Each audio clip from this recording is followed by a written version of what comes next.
Russia has tested a new nuclear-capable, nuclear-powered cruise missile known as the Flying Chernobyl. The Burevestnik travelled a distance of 14,000 kilometers and remained in the air for nearly 15 hours during a test launch on the 21st of October.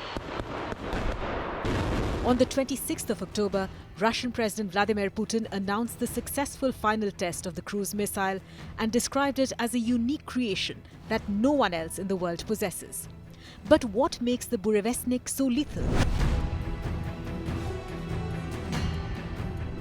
The missile, officially designated 9M730 Burevestnik, which translates to Storm Petrel, has been under development for years now and was first publicly announced by Putin in March 2018.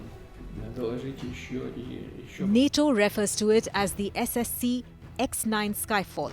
The weapon is both nuclear-powered and nuclear-armed, giving it capabilities distinct from conventional cruise missiles. Unlike standard systems that rely on conventional fuel and are thus limited in range, the Burevestnik is equipped with a miniature nuclear reactor. This allows it to remain airborne for extended durations, theoretically even for days, and travel intercontinental distances without refueling.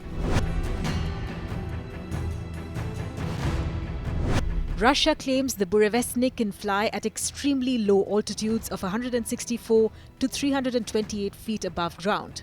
This is far lower than conventional cruise missiles, which typically operate at higher altitudes. Flying this low would allow the missile to evade radar detection by terrain masking and make interception by surface-to-air systems far more challenging. According to the International Institute for Strategic Studies, the missile could have a range of up to 20,000 kilometers, enabling it to strike targets anywhere on the planet from within Russian territory. In fact, a report in 2020 by the United States Air Force's National Air and Space Intelligence Center said that if Russia successfully brought the Burevestnik into service, it could give Moscow a unique weapon with intercontinental range capability. The testing of Russia's Burevestnik comes amid the Kremlin's intensified nuclear posturing and a big break in US-Russia talks over the war in Ukraine. Last week, Putin oversaw drills of Russia's strategic nuclear forces, which included practice missile launches. He also warned of a very serious, if not crushing, response should Ukraine carry out further strikes deep inside Russian territory with Western-supplied missiles.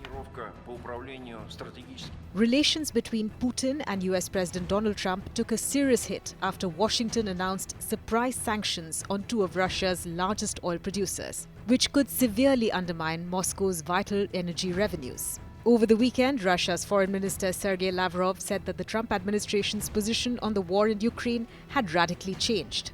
Sergei Ryabkov, a close aide of Putin, told Russian media that Moscow had notified the US in advance about the planned missile test.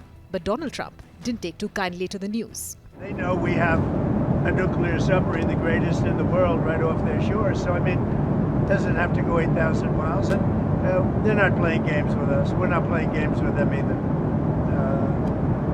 We test missiles all the time, but, we do have a submarine, a nuclear submarine. We don't need to go 8,000 miles. And I don't think it's an appropriate thing for Putin to be saying either, by the way. He ought to get the war ended. A war that should have taken 1 week is now in its soon fourth year. That's what he ought to do instead of testing missiles.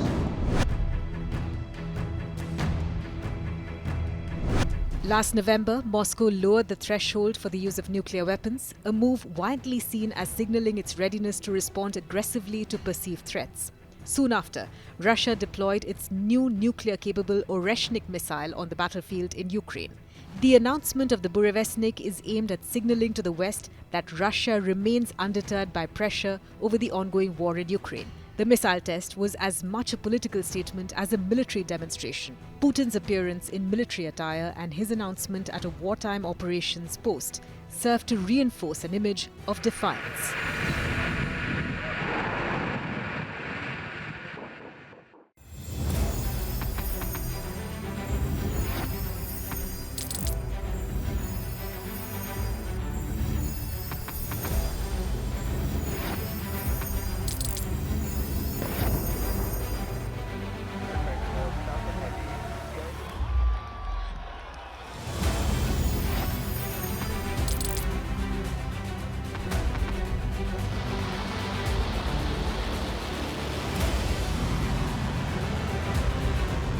been fighting so long and so hard that they don't know what the they're doing.